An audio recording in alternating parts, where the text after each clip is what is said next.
Ya estamos al aire, estamos en el programa Aquí Vamos, el programa de la Jornada de Oriente para sus redes sociales. Les saludamos desde la redacción de la Jornada de Oriente, Fermín Alejandro García, quien soy jefe de información. Martín Hernández Alcántara, coordinador.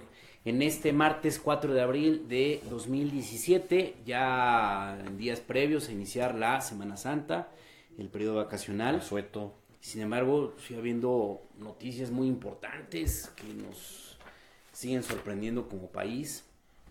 Hoy, por ejemplo, había una noticia, Martín, que ha llamado mucho la atención en redes sociales, que es un poco anecdótica, pero que también sirve para la indignación nacional. Un alcalde de Guerrero, de un municipio que se llama Pilcaya, municipio pequeño, 11,000 habitantes, pobre, marginado, azotado por la violencia del crimen organizado, pero resulta que el presidente municipal de este municipio, que se llama Eleri Guadalupe, chocó en Morelos, nada más con la peculiaridad de que en el choque, el vehículo en el que iba, es nada menos que un Aston Martin. Si no sabe usted qué es un Aston Martin, es el auto que usa James Bond. Es uno de los autos más caros del mundo. Vale 4 millones de pesos, 4.5 millones de pesos, que hasta hoy estaban diciendo que de cuánto irá a salir el deducible para pagar la reparación de este auto. El presidente hace ratito ya salió a decir que no es de él el auto, pero a ver, uno dice, a ver, ¿qué hace un presidente municipal de un municipio marginado de solo 11,000 habitantes arriba de un Aston Martin? ¿Se cree James Bond? Bueno, pues esa puede ser una Es respuesta. una de sus fantasías realizadas con el presupuesto. Ahora, a saber si el presupuesto de este ayuntamiento de Guerrero, Fermín, que como bien dices, es uno de los más marginados, se alcanza para el coche. Sí, ¿No claro. será que vendrá un dinero ahí del crimen organizado, el narcotráfico? La zona es importante para la siembra de estupefacientes, así es que las sospechas sobre esta persona, pues... Ya no son solamente las Suburban, No. ahora ya son Aston Martin. Digo, vaya, yo ni siquiera he visto uno solo en mi vida y resulta que este presidente municipal se da el lujo de chocar en Morelos con un coche de 4 millones de pesos. Otra noticia importante es que ya inició las campañas en el Estado de México, hay mucha tensión en torno a este proceso electoral y como siempre nuestra clase política sale con una idiotez, ¿no? Pues sí. Que es lo que hace Felipe Calderón, que sale y en un Twitter se burla del nombre de la candidata Del de Morena. Delfina Gómez. Delfina Gómez, que otra vez volvemos a lo mismo, o sea, violencia de género, por un lado, violencia con algo que no tendría que ser motivo ni siquiera Clasismo, ¿no? clasismo, de salir a decir que si Delfina es su nombre propio o así le dicen así le puso López Obrador. López Obrador porque es el fin de López Obrador. Gracias. Entonces, muy lamentable que además un personaje que se supone que es de la altura de Felipe Calderón meta este tipo de discusiones y entonces pareciera que los procesos electorales se resuelven por este tipo de tonterías y no por la discusión, el debate de propuestas, de proyectos para resolver los verdaderos problemas urgentes para la población, ¿no? Que si no conocíamos a Calderón y su propensión a tuitear este tipo de tonterías, a veces en sobriedad y otras se presume que en un estado que no es el más conveniente, podemos pensar que incluso quiere sabotear la campaña de Vázquez Mota en aras de que no crezca Naya, ¿no? Que Ricardo Naya no vaya juntando ahí sus fichitas para poder competir por la candidatura con su esposa Margarita Zavala. Luego inició el Sistema Nacional Anticorrupción, nada más que no hay fiscal anticorrupción. O sea, tenemos ya el sistema, pero no tenemos quien lo aplique. Entonces, es otra vez otra burla en el tema del combate a la corrupción, puro choro, puro discurso, puras promesas, pero al final una no simulación, se concreta nada, ¿no? Luego llegan este absurdo de que Alejandra Barrales la nombran para que administre el dinero de los senadores del PRD. Quitaron a la otra senadora perredista y subieron a Barrales. Pero además, en una cosa ahí ya patética, porque todos los senadores ya se fueron al PT. Ya es la tercera fuerza política en la Cámara Alta, el 9 PT. senadores hoy se metieron al PT, hay 2 que todavía están en veremos, encabezados por Luis Miguel Barbosa Huerta. 2 poblanos se encuentran ahí en esa fracción. El coordinador es Manuel Bartlett Díaz, que también es muy cercano a López Obrador. Y ahora Luis Miguel Barbosa Huerta, que también le vamos a platicar un poquito más adelante sobre las implicaciones locales de este movimiento de Luis Miguel Barbosa. Se murió Giovanni Sartori, Sí. El gran politólogo. Homo Videns. El autor de Homo Videns, el que habló de que estamos creando una sociedad de los llamados niño videos o video niños, ¿no? O sea, la gente que solamente cree en la televisión porque no van a ser lectores, porque el sistema educativo, porque el sistema político electoral, pues lleva a que solamente domine el manejo de la televisión y que no se tenga un sentido crítico de la sociedad. Así es. Un importante politólogo. Y ayer se murió Sergio Rodríguez, Sí. un gran periodista, de veras, en serio, un hombre que combinaba varias facetas, Géneros, ¿no? un muy buen ensayista, muy buen cronista y sobre todo un buen crítico Y literario. riguroso, ¿eh? Riguroso en el trabajo periodístico. Los Huesos del Desierto se convirtió en un clásico, Fermín. Exactamente, y no se le está catalogando como una de las muertes más de periodistas, pero de alguna manera él muere por eso. Así es. Porque él es el primero que empieza a hablar de un tema que ayer conversamos en esta mesa, que es el tema de los feminicidios. En las muertas de Juárez. Él empieza a tratar el tema ya en Ciudad Juárez, pues ahí es donde surge este texto de los huesos en el desierto, y eso le costó una golpiza allá en Ciudad Juárez. Así es. Y esa, Lo dejó con secuelas graves, ¿no? con secuelas graves. Y se interpreta que ayer su muerte a los 64 años de edad es un tanto consecuencia de esa golpiza, de las secuelas que le quedó el haber sufrido esta violencia cuando investigaba los asesinatos de mujeres que trabajaban en maquiladoras Así es. allá en Ciudad Juárez, y que las autoridades pues ignoraban el tema, siempre con lo que ayer comentábamos, ¿no? O sea, siempre en esta explicación, ¿no? ajá, Soslayándolo.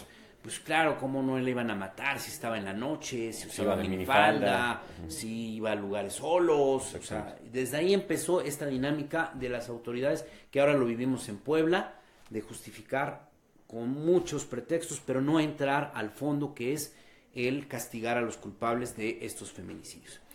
Bueno, estas son algunas de las notas que dominan la agenda pública nacional. Ahora vamos a hablar de la agenda pública local, Martín. Pues sí, Fermín, auditorio. Nuestra primera noticia, la noticia principal que tenemos para mañana, es el amparo indirecto que logró Francisco Castillo Montemayor, este preso político del régimen de Rafael Moreno Valle Rosas. El juzgado cuarto distrito le concedió este amparo y, bueno, él está en este momento delicado de salud, Fermín. Está todavía litigando su libertad. Hay que recordar que Francisco Castillo Montemayor fue encarcelado después de que criticó las acciones de Rafael Moreno Valle Rosas en dos asuntos en particular: Flor del Bosque, que se modificó ese parque importantísimo, y también lo que tocaba al aviario de Puebla, donde más de 1.200 animales han desaparecido. ¿Qué pasa con este amparo? Bueno, a pesar de que ya lo tiene, es un amparo indirecto, Fermín, los abogados que hemos consultado nos han dicho que no necesariamente ya le da la libertad inmediata, porque puede venir por cuestiones de la Fiscalía General del Estado una suerte de solicitud de revisión para que permanezca ahí, y ahí se va a determinar si sale o no por este amparo. Un asunto importante con el caso de Francisco Castillo Montemayor es la forma en que fue detenido y procesado. ¿Por qué se le considera preso político? No estamos ante un caso clásico de un funcionario que fue corrupto, que lo meten a la cárcel por alguna venganza política, por algún conflicto de orden político electoral, y que contrata a abogados muy caros y que logran amparos para sacarlo, ¿no? Aquí estamos hablando de algo muy diferente.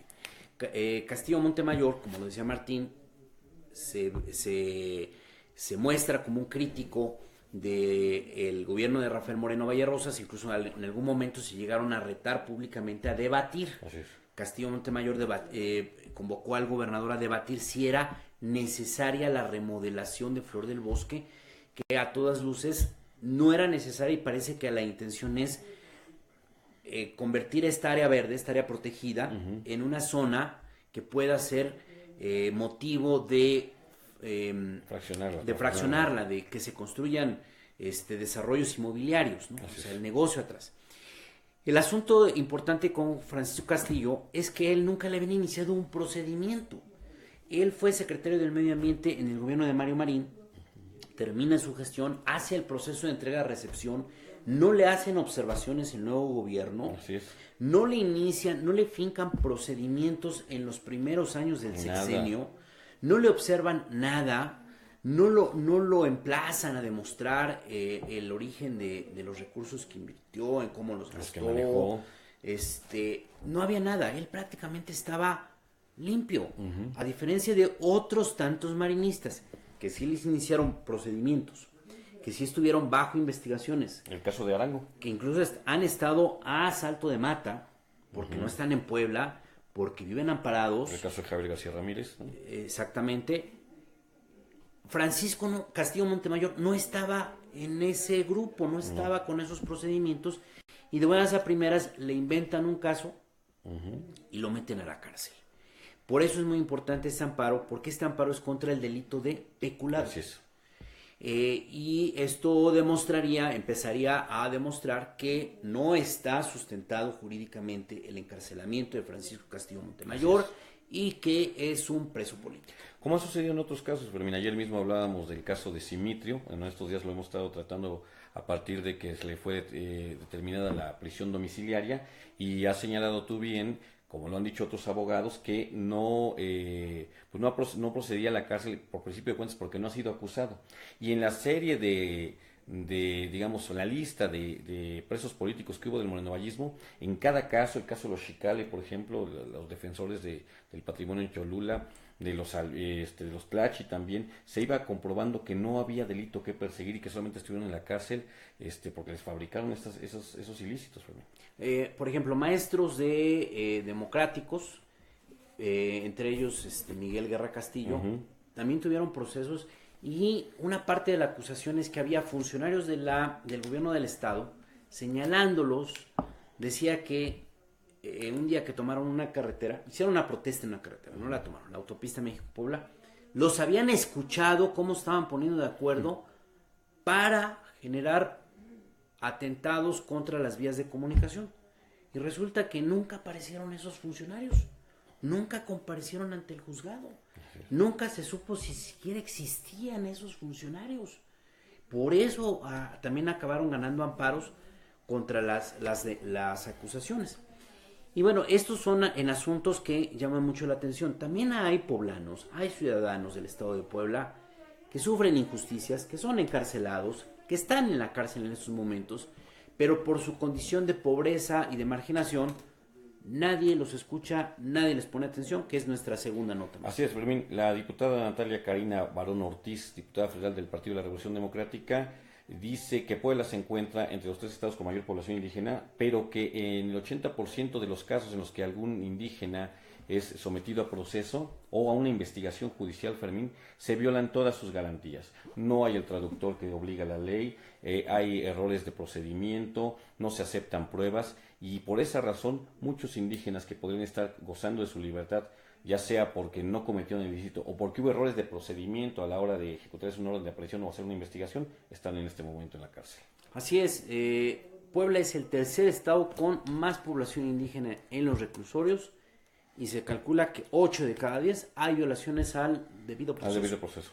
Entonces, estamos hablando ahí de la otra cara de la justicia poblana, que es los más pobres, los que no tienen posibilidades de pagar un abogado, no tienen posibilidades de llamar la atención de los medios de comunicación, los que no pueden acercarse a organizaciones de la sociedad civil para poder denunciar las anomalías que sufren sus procesos. No tienen recursos económicos para contratar un buen abogado, ¿no? Y es un sector que se tiene que quedar callado y tiene que sufrir la injusticia.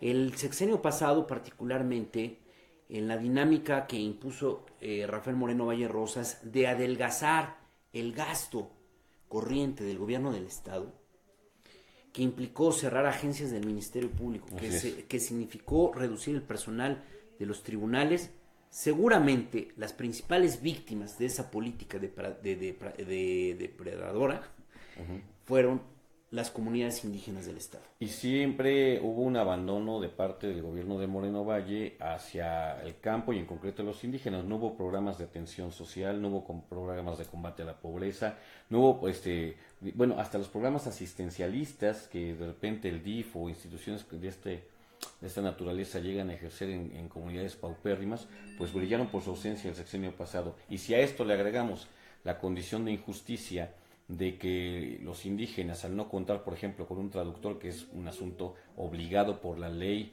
y, bueno, de la más elemental lógica, y si de eso nos vamos, que muchas veces están siendo acusados por delitos que no cometieron, o se encuentran en la cárcel por pues faltas que nos pueden parecer a todas luces menores, por ejemplo, el robo de gallinas, a veces hay el robo de ganado porque el hambre también es severa. Bueno, pues estamos en un escenario de injusticia gravísimo en un estado que, como bien se ha señalado, el estado de Puebla es uno que tiene, de los que tiene la mayor cantidad de indígenas entre su población. La tercera noticia, Fermín Auditorio, también tiene que ver con el Partido de la Revolución Democrática, pero esta es una declaración a nivel local. El líder del Frente de Izquierda Progresista en Puebla, Érico Toñeto Carmona, quien también fue presidente del Comité Directivo Estatal del PRD en Puebla, dice que en una asamblea se va a analizar si esta corriente importante, la corriente, por cierto, hegemónica del PRD en Puebla, va a continuar en este partido o lo va a abandonar. Esto en función de que su máximo líder, el senador Luis Miguel Barbosa Huerta, ya presentó ayer su renuncia al PRD para incorporarse de lleno a las actividades que le encomienda Andrés Manuel López Obrador, pero ellos van a decidir en asamblea si siguen los pasos de Luis Miguel Barbosa Huerta o permanecen todavía en el PRD. Todo apunta a que los miembros del llamado FIP, Frente de Izquierda Progresista, se van a ir a Morena. Lo que todavía no se sabe es si van a apoyar a Morena desde el PRD o abiertamente van a dejar el PRD y se van a ir a Morena. Creo yo que a lo mejor van a optar por lo primero, sí, si no los acaban expulsando. Esto ya es un paso firme, algo que aquí en la Jornada de Oriente hemos insistido desde hace algunos años. El PRD venía en un proceso de descomposición que lo va a llevar a su extinción. De autodestrucción incluso. Ya está en un proceso de extinción. Si se va bueno, prácticamente ya se fue el FIP, porque Luis Miguel Barbosa no está jugando, no es como estos políticos que apoyan a otra fuerza política, pero no se van de su partido, como por ejemplo aquí Fernando Morales, se volvió morenovallista, pero no dejaba el PRI. Así ¿no? es. Alejandro Armenta, que de repente hace esos amagos, ¿no? Alejandro Armenta, que ya está en Morena, pero no deja el PRI. José Alarcón Hernández, que... Bueno, se lo terminó expulsándolo, ¿no? ¿O lo iban a expulsar? No, lo van a expulsar, pero él sigue en el PRI y está en otra fuerza política. No, aquí Luis Miguel Barbosa Huerta ya quemó sus naves en el PRD, presentó formalmente su renuncia al PRD. Como lo decíamos hace unos momentos, se está incorporando ya a la fracción del Partido del Trabajo en el Senado de la República. Y esto lleva a que toda esta fuerza partidista de izquierda en Puebla se está reagrupando en torno a Morena. Y el PRD va a acabar siendo un cascarón vacío. ¿Por qué? Porque ¿quiénes se quedan? A ver, se quedan algunas corrientes importantes. Bueno, ya, pero ¿cuál? Bueno, la de Roxana Luna es importante. Que yo creo que también en algún momento pienso yo que podría apoyar a Andrés Manuel López Obrador. Bueno, no lo sé. Pero después de la corriente de Roxana, pues ya los demás son grupos muy chiquitos. ¿Y quién se queda? Se queda el grupo de Rafael Moreno. El morenovallismo. Que por mucho que digan, no tiene realmente seguidores, porque es el escándalo de que ellos hoy controlan el padrón del PRD, sí, pero no porque hayan convencido a miles de ciudadanos poblanos de afiliarse a este partido, sino porque los metieron a la fuerza, claro, porque inflaron el padrón. Y va a pasar ahí, Fermín, que estos morenovallistas de los que estás hablando, pues carecen de dos cosas: de arraigo, porque es importante también en la política y en los partidos políticos tener arraigo, pero sobre todo conocimiento de las bases, conocimiento de los comités municipales, de las estructuras electorales. Eso es algo que no tienen los morenovallistas, no del PRD. Pueden tener conocimiento de las estructuras de Moreno Valle, pero las estructuras del PRD, que además son, ya lo sabemos, ahí siempre hemos hablado desde hace años que se trata de tribus, grupos pequeños o amplios que juegan a la política de una manera, digamos, poco ortodoxa. Y no sabemos si los morenovallistas van a aguantar que les jueguen así de rudo, aunque sean pequeños, ¿no? Claro. La cuarta noticia que tenemos para ustedes para el día de mañana es una declaración del presidente municipal de San Pedro Cholula, José Juan Espinosa Torres, en el sentido de que anuncia que el 1 de mayo, Fermín, Concesiones Integrales, que ha realizado algunos cobros en el municipio de San Pedro, pues ya no podrá hacerlo más a partir del 1 de mayo, Hay que recordar que José Juan Espinosa venía denunciando que era una arbitrariedad que Concesiones Integrales, una empresa que fue constituida para administrar de manera privada el servicio del agua en la capital de Puebla, estuviera también haciendo cobros en el territorio de San Pedro Cholula. Sí, son aproximadamente 4,000 cuentas las que cobra Concesiones Integrales cuando no hay la autorización del Cabildo en San Pedro Cholula para privatizar el servicio de agua potable, en primer lugar. En segundo, no se le ha dado facultades a esta empresa. Y tercero, se supone que Concesiones Integrales se reduce a administrar el servicio en la capital. No hay una explicación de por qué está en otro territorio. Está invadiendo territorio, ¿no? Que además es en una junta auxiliar, si no estoy mal, es Momoxpan, que la mitad lo cobra San Pedro Cholula y la otra mitad lo está cobrando Concesiones Integrales. Y que además no solamente es esa parte de una invasión, sino que Concesiones Integrales, en una actitud de autoritarismo, de ilegalidad, le había concedido a un comité ciudadano la administración del agua.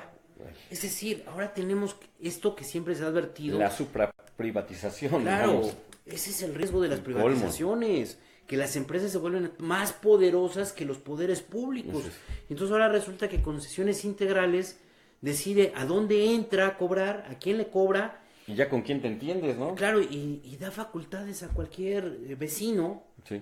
Digo, y no estoy hablando despectivamente. No, pero les dan A cualquier plenipotenciarias, vecino ¿no? para que administre el agua potable. Y extraconstitucionales, porque eso seguramente tendrá que ser un delito si es que nos ponemos a buscar. Exactamente. ¿No? Finalmente, Fermín, una noticia que nos parece pues grave, por lo menos ponerle atención, es que desde hace más o menos, desde el viernes en Zacatlán y desde el pasado sábado en Sautla, hay 2 incendios que no han sido controlados. Hace unos momentos nos enteramos que el 75% del incendio que inició en Zacatlán y que ya lleva consumidas aproximadamente 130 hectáreas, pues ya está más o menos controlado, el 25% sigue. Calculan que en 2 días más va a ser controlado este incendio. En Sautla tuvieron que ser evacuados, Fermín, aproximadamente 150 personas, también en Zacatlán. Pero esto forma parte, estos incendios forman parte de una oleada de al menos 12 incendios hemos contabilizado en la Jornada de Oriente, incluidos algunos que se han presentado en la capital. Esta tarde hubo uno en las inmediaciones de Cúmulo de Virgo, muy cerca del Complejo Cultural Universitario. Fue controlado, no pasó a mayores, pero bueno, fue espectacular para algunos estar viendo esas escenas. También cerca de la región de Atlisco, la oleada de calor, Fermín, está causando estragos y está causando este tipo de siniestros. 2 en estos momentos, en Zacatlán y en Sautla, siguen sin control. Estamos entrando a la temporada en que se dan los incendios forestales. El problema de fondo es que no vemos una política pública en Puebla para atender el problema de la destrucción de los bosques. O sea, eso no es prioridad. De hecho, en el gobierno que concluyó el de Rafael Moreno Valle Rosas, no había ni siquiera un programa ambiental la para el Estado. La fusionó, la de Desarrollo Rural, la de Medio Ambiente, la Secretaría del Medio Ambiente. El sector desapareció para él. No había metas en materia medioambiental. Entonces, como tal, pues los bosques no son materia de atención y volvemos al tema del agua.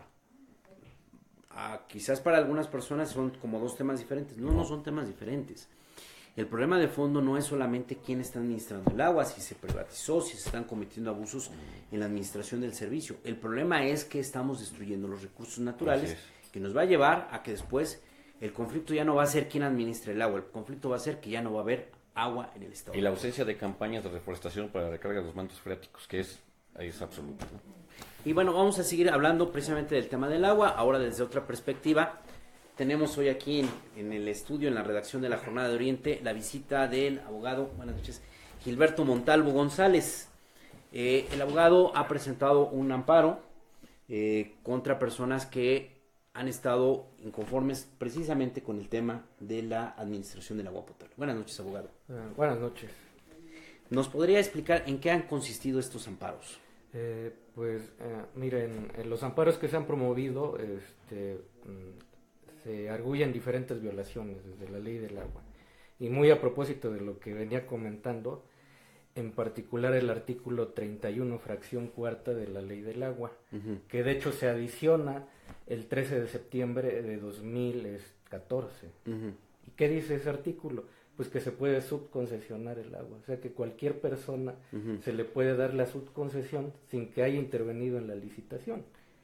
Y de hecho, bueno, es conocido en los medios que cuando gana la concesión, no fue Concesiones Integrales la que ganó, sino que la gana otro grupo y después se forma concesión. Precisamente ese artículo es el que permite el 31 fracción cuarta que entren terceros, ¿no? Un vecino, los amigos del SUAPAP, de X cosas, ¿no? O sea, esa es una parte que hemos conocido poco, o sea que la ley permitía que yo te doy la concesión a X particular y ese X particular después puede traspasar la concesión a otro particular. Exactamente, de hecho la ley del agua se hizo en 2012 y todavía eso no se permitía.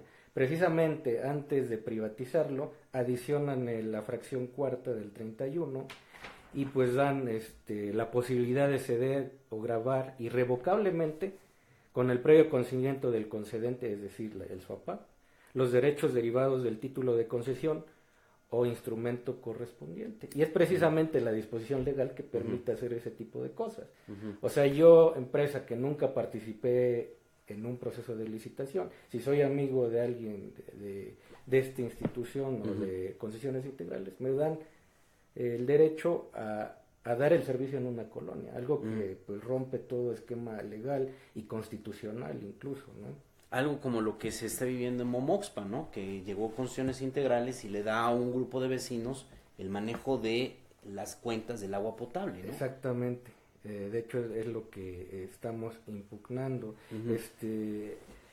El artículo 131 de la Constitución es el que habla de las licitaciones públicas, ¿no? Y que deben ser públicas, ¿no? Por eso es su nombre. Debe abrirse el sobre en una audiencia pública para ver quién presta el mejor servicio, cosa que pues no fue pública. Realmente solo participó una empresa, nadie más quiso hacerlo, y se les da así. Lo interesante de este amparo es que estamos diciendo que uno como ciudadano tiene interés legítimo para impugnar esa licitación y para impugnar la aplicación del artículo 31 fracción cuarta. Y toda esa serie de argumentos para decir tiene o no interés legítimo los debe resolver la Corte. Eso en un aspecto, ¿no? Y la trascendencia del asunto es que va a resolver si un ciudadano común tiene interés legítimo para inmiscuirse en las licitaciones públicas que le afecten un derecho humano. El derecho humano, pues, es el derecho humano al agua. Claro, vamos por partes, abogado. Primero, a ver, cuando se licitó el servicio de agua potable, ¿quién lo ganó? Tres empresas, ¿no? EPCOR, Aguas de México, y la otra no recuerdo, ya ha salido en medios, ¿no? Esas tres empresas participan juntas como un solo licitante, y de hecho no tienen ninguna competencia. Otra de las cosas que hemos alegado es que si era una licitación internacional debieron publicar la convocatoria en el Diario Oficial de la Federación. ¿No se publicó? No se publicó, se publicó en la del Estado, pues que no tiene esa difusión. Solo en la del Estado y no en el Diario Oficial como dice la ley porque es internacional. O sea, nunca hubo los licitantes internacionales. O sea, nunca se les invitó a empresas internacionales. Nunca en términos reales. En términos de ley. Ahora, ganan estas tres empresas licitación, entre las que viene Aguas de México, que es una empresa que da servicio en la capital del país, y creo que proviene del norte del país, ¿no? Sí, exacto. Después, ¿qué sucede? ¿En qué momento aparece Concesiones Integrales? Un mes después se forma, de que ya dan el fallo de la licitación, pues se da el establecimiento de esta sociedad. Ya con participantes, como saben, como Monex, ¿no? Que es el dueño del 75% de las acciones tipo B de esa compañía, ¿no? Ella puso el capital, los 1.500 millones de pesos que había que dar en contraprestación, pues ella lo puso y se forma otro. Si no se hubiera podido hacer, si no existiera la reforma del 31 fracción cuarta, que se dio el 30 de septiembre de 2014, es decir, 2 meses antes de la licitación, pues no se hubiera podido hacer eso. Cosa que quiere decir que los diputados de acá de Puebla, pues ya sabían qué iba a pasar, ya sabían quién iba a ganar, ya sabían quién iba a venir, y para que fuera legal, lo aprobaron. Lo aprobaron. Yo creo que además eso es lo grave, que no saben, ¿no? O sea, ellos aprobaron algo que no sabían cuál era el propósito que había atrás, ¿no? Exactamente. Ahora, para recordar un poquito la importancia, la relevancia de que aparezca Monex 2 meses después de que se hace la licitación. Sí. Monex es la empresa esta financiera que estuvo involucrada en el escándalo en el año 2012, cuando es la elección federal, y aparece que se compran muchos votos a favor del PRI, de Enrique Peña Nieto, entonces candidato del PRI, con el regalo de monederos electrónicos. Es decir, te daban una tarjeta y con esa tarjeta se podía ir a un supermercado a comprar mercancías. El escándalo surge porque al otro día de la elección, al otro día de que la gente fue a votar y que les dieron sus monederos, pues había filas en muchos centros comerciales con esos monederos, por eso se evidenció, y luego en muchos casos los monederos iban vacíos, no estaba el dinero que les habían ofrecido, que era una nueva forma, una forma moderna de comprar votos, ¿no? Entonces aparece Monex y aparece concesiones integrales después de la licitación. Exactamente. Es algo pues, que ya se tenía planeado desde la modificación de la propia ley, ¿no? Incluso ese artículo, el 31, también nos interesa porque permite ceder o grabar.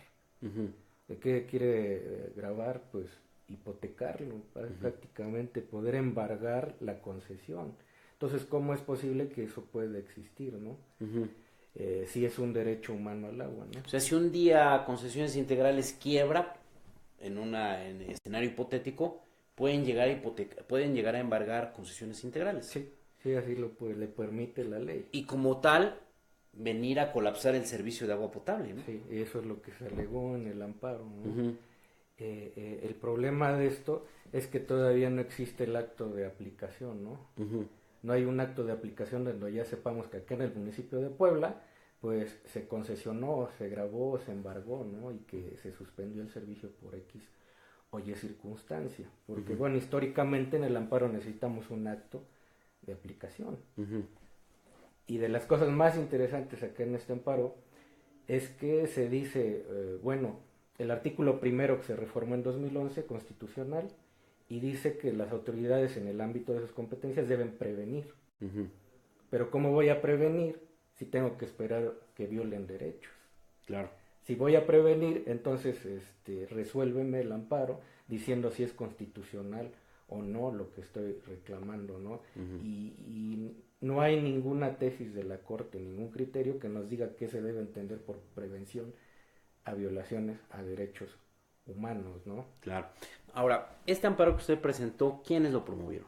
Lo promovieron 9 ciudadanos al término de 30 días de la estructura tarifaria de 2015. Cuando ya se establecieron las nuevas tarifas, sí, estos nuevos ciudadanos presentan un amparo. Exactamente. ¿Quiénes son estos ciudadanos? Digo, si se puede saber.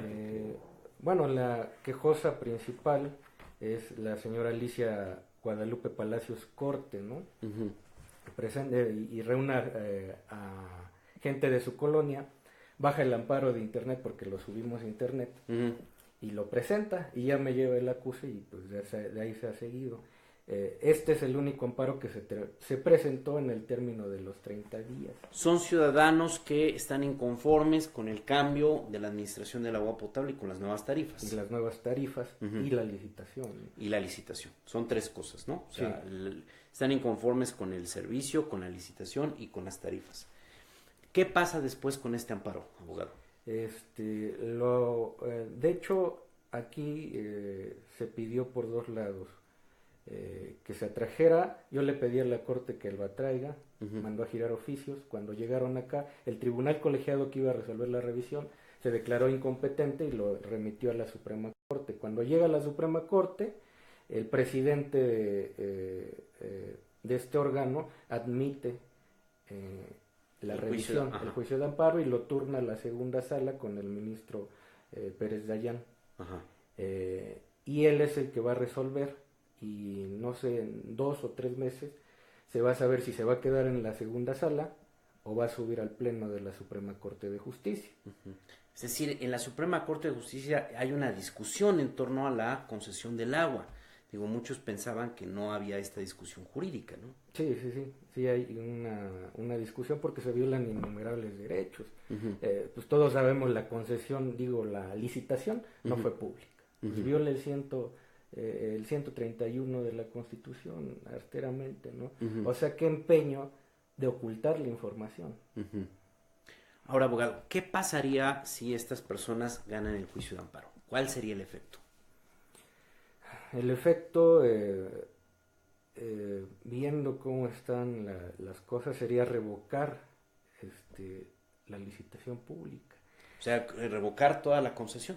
Sí, de hecho es algo por lo que el tribunal colegiado aquí en Puebla pues no se atrevió a resolver también. Un asunto de mucho peso. De mucho peso, porque pues si yo digo que, fíjese el argumento, yo digo tengo derecho humano al agua según el cuarto constitucional.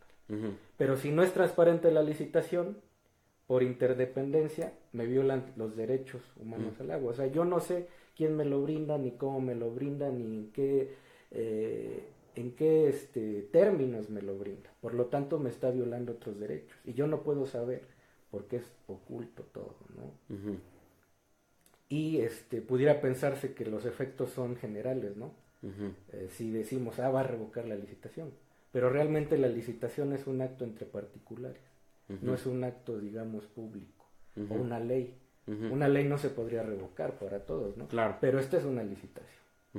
Por lo tanto, jurídicamente sí se podría revocar la licitación y darle vuelta atrás, porque pues hay muchas violaciones, no puedes estar haciendo licitaciones confidenciales. O sea, para hablar de un modo, digamos, a lo mejor general, si ustedes ganaran el amparo, la Suprema Corte podría decir, a ver, tú concesiones integrales tienes que regresar el servicio al SUAPAP y el SUAPAP tiene que seguirse haciendo cargo del servicio. ¿Sería algo así? Tendría que reponer el proceso de licitación. O volver a repetir, otra vez licitar. Sí. Es decir, otra vez emitir licitar. una convocatoria y decir, a ver, todas las empresas que quieran participar tienen que anotarse y vamos a elegir a la mejor. Exactamente, pero le digo, hay muchos agravios en este amparo. Primero tendría que resolver si realmente se puede privatizar un servicio así. Tendría que hacer una interpretación del artículo 4 constitucional del 115 y resolver la Corte, que es otra de las cosas importantes del amparo, si puede privatizarse o no puede privatizarse el servicio de agua de agua en el municipio, de agua potable, porque pues incluso han dicho en jurisprudencia que es asunto de seguridad nacional. Claro. O sea que no puede estar en manos de particulares, mucho menos pueden ceder o dárselo a quien quieran, ¿no? No, digo, además hay experiencias internacionales de cuando empresas tienen servicios estratégicos en sus manos y quiebran, y entonces no solamente quiebran las empresas, quiebran los servicios y quiebran el bienestar de la población. En Estados Unidos lo vimos con Enron, que administraba la energía eléctrica en California. En Argentina lo vimos con empresas que administraban los servicios públicos, que cuando llegan a la quiebra, pues prácticamente afectan a la población, afectan el desarrollo social, la estabilidad social, ¿no? Que esa es una de las cosas que se estaría discutiendo ahorita en la Suprema Corte. Exactamente. O sea, es de mucha relevancia y mucha trascendencia este amparo. Sí, y va a resolver cosas incluso que no tienen que ver exactamente con el tema del agua. Si llega a resolver que con el principio de prevención de violaciones la Corte llega a resolver que no necesitamos un acto de aplicación, pues es un cambio histórico para el juicio de amparo, ¿no? También se reclaman las tarifas, la actualización que se da de conformidad con el Índice Nacional de Precios al Consumidor, salario mínimo y precio kilowatt hora. Realmente a estos quejosos no se les han aplicado las actualizaciones, pero no se les aplican con el fin mañoso de que digan no te ha aplicado nada. Por lo tanto no te causa perjuicio. No te ha afectado negativamente. Y a los otros que no están amparados les voy aumentando 2 pesos, 3 pesos y así. y los estándares de actualización mensual pues son totalmente inconstitucionales. ¿Cómo vas a actualizar mensualmente de conformidad con el salario mínimo si el salario mínimo se actualiza cada año? Ujú.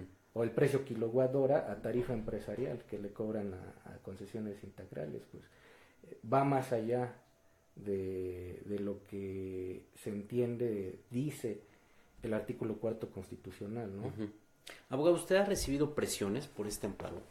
¿No han buscado espantarlo, coaccionarlo para que no prosiga con este asunto jurídico? No, Ujú, no, lo que he visto en otros amparos, ujú, y a lo mejor no les interesó tanto porque era de 9, pero llevo otros amparos de 250, 400 personas, ujú. en donde alrededor de 10, 20 personas se han ido a desistir del amparo, ¿no? O sea, sí los han Se han ido a presionado. desistir, básicamente les dicen, si tienes una deuda te la quito, pero vete a desistir. O sea, sí ha del habido amparo. prebendas para intentar parar los juicios de amparo. Sí, de hecho para negociar esto de las deudas es requisito que te desistas del amparo si lo promoviste.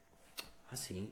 Digo, legalmente no se puede. No es No está totalmente concatenada ilegal. una cosa con otra, ¿no? O sea, yo puedo Es presentar un totalmente amparo y al mismo tiempo ir a ver porque tengo un adeudo, ¿no? Exactamente. Pero están entonces utilizando los adeudos para intentar frenar los juicios de amparo. Sí, sí, sí. ¿Cuántos juicios de amparo hay contra la privatización del Ahorita servicio de quedan agua? en trámite 3, 3. el de 252 y el de 421 me parece.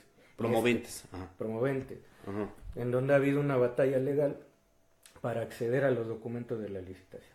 Ujú. Y han sido muy renuentes las autoridades a darlos, se van a quejas y las quejas suspenden el procedimiento y ya van más de 2 años, ¿no? Que están en un juego de ping pong. O sea, ya me concediste que vea la licitación, pues te promuevo una queja.